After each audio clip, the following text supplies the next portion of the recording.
Welcome back. You're watching and listening to Breakfast with Anne and a very weird Stephen this morning, because I think he's very cheeky this morning. Mariana Hotter has just said under her breath, he's a wrong-un. He's a wrong-un. He's a wrong-un. He is. I think all the viewers knew that a long ago. Yeah, okay. I like winding you up a little bit, though. It's just I know you do. entertaining. I think we're in a bit of a funny mood this morning. It is a Sunday morning, so it's allowed. Yes, okay. But sometimes they can be very controversial with the breaks. just stirring. Stirs it up. Why not? Let's Buy you a wooden spoon for Christmas now, I know you. Oh, I know, it's terrible, isn't it? The Observer in the papers this morning calling the Prime Minister's intentions to run for a third term delusional. The Sunday Telegraph reports on Boris Johnson's plan to impose steel tariffs to win back red wall seats ahead of last week's poor election showing. The Sunday Mirror covers Priti Patel's High Court defeat over asylum seeker relocation in military barracks.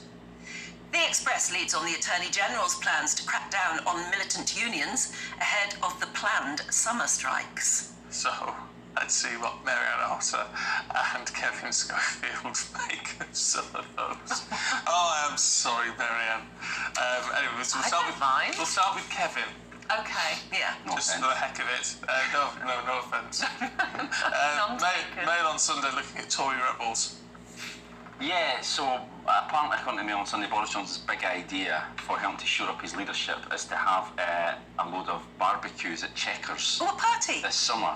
And they've even given it a name. It's called the Summer Sausage Offensive, which who's given it that name? Well, the Mail on Sunday. It may well just be the Mail on Sunday. I don't think they put it on the invites. No. That would be quite embarrassing. But It's probably in their WhatsApp group, though. Surely Yeah, it's all going to come out at some point in a public inquiry. But yeah, what I find quite strange about it though is that it's only loyalists who have been invited, the people who have. Well, they're not the loyalty. people to charm, Well, are they? quite exactly. So you don't. Surely you try and get a few of the 148 who voted against them in the confidence vote to come along. Maybe they'll gate crash. That might change their mind. A few sausages. Well, I'm sure there will be, because that was a confidential vote.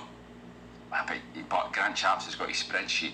I see. Yeah, he managed to predict the size of the rebellion to, I think he was 1 out, which is incredible, really. Oh, that's good. So yeah, they'll know, and the whips will know. They reckon there's a fair amount of ministers, including cabinet ministers. I think Oliver Dowden may well have voted against them, and he resigned. Well, that causes no surprise now, does it? Now he's quit, exactly. So you would think it would be an idea to maybe treat some of these people who are, shall we say, sceptical, if not. Well, if they're going to do lots of sausage offensives, then I maybe think there'll be a lot of sausages, because there's so many gradually people like the them. invitation list will get longer and longer. It's quite a good idea, though. He's got to actually keep charming those who are already loyal. Indeed. Well, yeah, he's got to keep them on side, I suppose. That's his base now. But I think maybe reaching out to those who are against them might be a little bit more. Well, there is the small issue of the 60 million odd people who live in the country who are talking to their MPs going, no, we do not support this, regardless of whether you're off to Chequers for a sausage sandwich or not. I mean, there's only so much a sausage can do.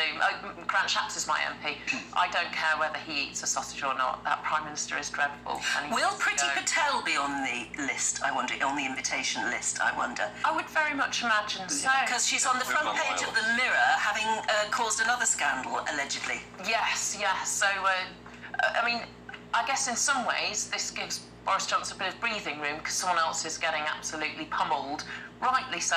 Once again, Priti Patel, controversial, and asylum seekers all in one sentence.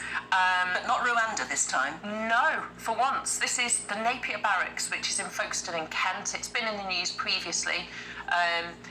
It's about 300 asylum seekers who are waiting for their claims to be processed, who are being housed in old army barracks. And the reason the army stopped using these barracks for housing soldiers is because the estate was considered to be too dilapidated and not fit for habitation long term.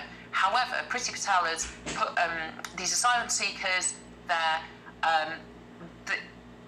basically granted herself, her own department, an extension because of COVID and said people have to stay there, and then granted another extension for 5 more years, so till 2026, for people to stay in these barracks that have been considered deemed unfit for habitation. Yeah, maybe they should go to that lovely accommodation that we've seen in Rwanda. In the hotel.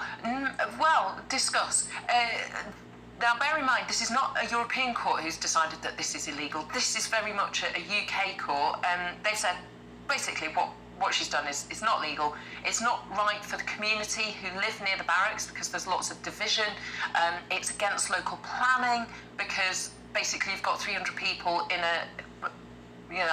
living in an estate for 5 years who require services. There was a fire last year, 200 out of 300 people got COVID, people go on hunger strikes because the conditions are so poor. And these are people claiming asylum, people who have fled from torture, from war, from persecution.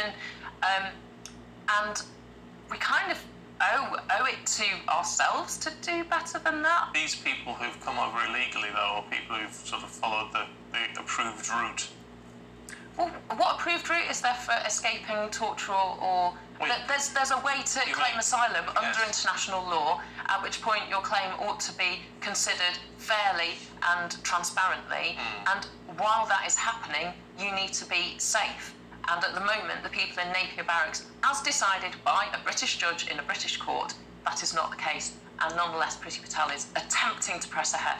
So she's had a comeuppance. But if I were her, and I think a lot of people watching probably feel the same, if I were her, I'd say, well, all right, if it's such a bad place, why moan about me flying people to Rwanda?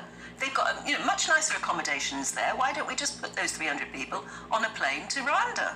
I think it would probably be cheaper for the taxpayer to not fly 300 people to Rwanda and pay Rwanda, what was it, 120 million quid? It doesn't take 120 million pounds to improve conditions. With illegal immigrants? Well, they're not illegal immigrants, they're asylum seekers. There's a very, very distinct... Oh, so these are not illegal immigrants? They're not people who come over the channel in a dinghy? They might have, but they are applying for asylum, and that is legitimate, that is legal. Right. So the answer to that is what's taking so long, really, isn't it? What's taking so long is a very legitimate question. And that's partly a backlog because we haven't got the funding, we haven't got the expertise in place, we haven't got the right people. Which requires money. Some may say what's taking so long, Kevin, to sort out fracking one way or t'other. Yeah, so I mean, as we know, the Tory party isn't exactly a nest of singing birds right now over Boris Johnson, and now they've found another issue that they're at each other's throats on, fracking. So at the moment there's a moratorium on fracking, which is drilling for shale gas because of concerns over the earthquakes and the environmental damage that it does. There's going to be a report out this week from the British Geological Survey basically to say, well, here's what our view on it right now is. Now, Boris Johnson has hinted at lifting this moratorium because as part of the energy strategy, not wanting to import as much gas from abroad, Russia for instance. So you've got, on the one hand, you've got a group of Tories who called the Net Zero Watch Group, who think that absolutely, let's get back to fracking. We've got this huge reserve below the ground. We might as well just go for it and produce our own energy. But on the other side, there's the Net Zero Support Group, who sound similar but are completely opposite. They're completely anti-fracking. So it's saying basically this week it's going to be set up for another blue on blue. Who's in the Net Zero Support Group? So the Net Zero Support Group is chaired by the former Science Minister Chris Skidmore, who says that the UK has shown international leadership in showing the rest of the world how to decarbonise. We don't need fracking. But on the other side, the Net Zero Watch Group say, absolutely, we can frack safely and it will bring down people's bills, so we should go for it. So it's just another example of the Conservatives divided on certain issues. Exactly. Absolutely fascinating. What do you think, Marianne? About fracking? Well, in terms of securing supplies and bringing down bills for the short term. Well, I think investing in something like fracking isn't very good at addressing short-term energy crisis and cost issues. It's investment in a new energy industry that is kind of a backward retrograde step. If we've got that money to invest, let's invest it in the stuff that will make Britain great again, that will enable us to export technology and expertise to the world, which is seeking to decarbonise. But this would happen faster. Not very much faster, and I think it's like investing in horses and carts in order to reduce car pollution.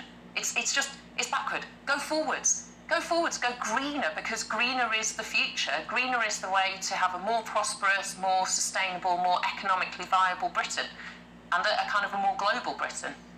So no, I'm not being anti-patriotic. Invest in helping householders put solar panels on their roofs. Yeah, I honestly, if there was something that made solar panels affordable, I would whack them on my roof. But there was a huge subsidy a good 10 or 12 years ago. That's been pulled. That's been pulled completely, but maybe. Yeah, even helping people insulate their homes, insulating the stock of government-owned, state-owned, council-owned buildings. That is part of a response to energy sovereignty, because it means that you need less energy to heat your homes. And as a housing stock, Britain's homes are terrible. We are just throwing £10 notes through the roofs and through the windows. If you actually insulate your home, and that's not a burden on an individual, but that has to be a kind of, I think, a statewide, a government-wide initiative to make it affordable, to make it important, then we need less energy, so we are therefore less reliant on Russian and external. I think they should bring back that subsidy for solar panels. I'm fascinated by solar panels. Invest in our future. Yeah, they could announce a subsidy really, really quickly. Everybody could spend the summer putting solar panels on their roofs. Not only does it give you energy, and that would really help in the short term for the next winter, but you can actually usually funnel energy back into the grid. Do it now. They do solar panels now that look like roof tiles. So why don't they just build all these new houses? Should all have them. All just do that. Yeah, that's the other thing. So that's the other thing, that they're not hitting the house building targets though as well. Well, they never do they? Well, I mean, at the point you've got these really laughably low targets for social housing and affordable housing, and you've got property developers making millions, and they're building housing stock that is low quality, that isn't fit, sort of future-proofed. So the insulation standards are low. There aren't places for electric car charging. They're not estates that are set up for people to do active travel. Walking, cycling, using the bus, kids going to the playground, all that stuff. I mean, it's common sense. People were working this out in the garden movements 100 years ago, and we've forgotten it all. Every new house should be an energy battery now, shouldn't it? It should be soaking up solar energy. It should be all sorts of the thermal thing that I can't even remember the name of. Geothermal. Yes, that's right. Every new house should now be an energy battery that would not only make it cheap to live in itself, but would actually be feeding into the grid. Storage is the big issue with that. Technology is the issue. They could solve it if they threw a bit of money at the science, couldn't they? We know they could. Well, Elon Musk is working on it, and still those batteries are struggling. Is it the Prime Minister's commitment to the whole net zero thing, which was COP26, was barely 6 months ago? We talked the talk, but we're already rolling back. Isn't it? And also, because there's a hefty caucus within the Conservative Party who are completely against net zero, So, mind you, I have to say, you do feel. I can understand people getting frustrated by things like COP26 when you get all these people yelling at you and talking down to you. And if I get another lecture from Greta Thunberg, who was at Glastonbury yesterday? She was. Glastonbury. Oh, was she? How did she get there?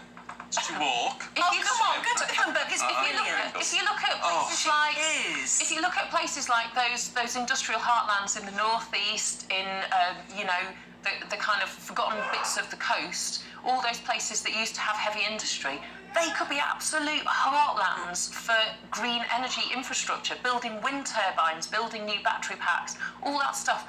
And that is what could be the basis of our manufacturing and industry and international property stuff, intellectual property, going forwards. And there's this enormous opportunity for investment that would really deliver and bring in private finance and investment into the UK. Yeah, and it'd be moving us forward in the scientific world. Instead of fracking, which I do think, Boris Johnson is totally agree with your fracking. Barbecues. Come on, Boris. Think better than sausage sandwiches. Oh. Disagree? No, I don't disagree with that. No, nor do I. No, I think, investing in the future and that is no bad thing as far as that goes. Can we have a look at the Ukraine war? This isn't the Sunday Telegraph, Kevin, but it's an interesting line because it's Liz Truss telling President Macron not to betray Ukraine. Is there a danger that he could betray Ukraine? Well, she doesn't mention him by name, but I think it's clear who she's talking about, because he's talking in the past about not humiliating Russia over Ukraine. I think what's interesting about this is that we were just talking about it off camera earlier, that the Ukraine has fallen down the news agenda. If you think back to 2 or 3 months ago, it was huge, obviously, because it had only just happened. But the UK government clearly want to be seen as the world leader on Ukraine. We see Boris Johnson going over to Kiev, speaking to Zelensky on the phone the other day. But there's, I think, a concern in government that other European countries in particular are starting to backslide a little bit, and they're talking about, well, surely there should be some kind of peace deal. But the UK government's position as well, any peace deal would naturally involve Ukraine having to concede territory to Russia, which sets an terribly bad precedent. It's almost like rewarding Russia for their aggression. Yes. So Liz Truss is saying, like, we've got to hold the line here. Boris Johnson's been very strong on it as well.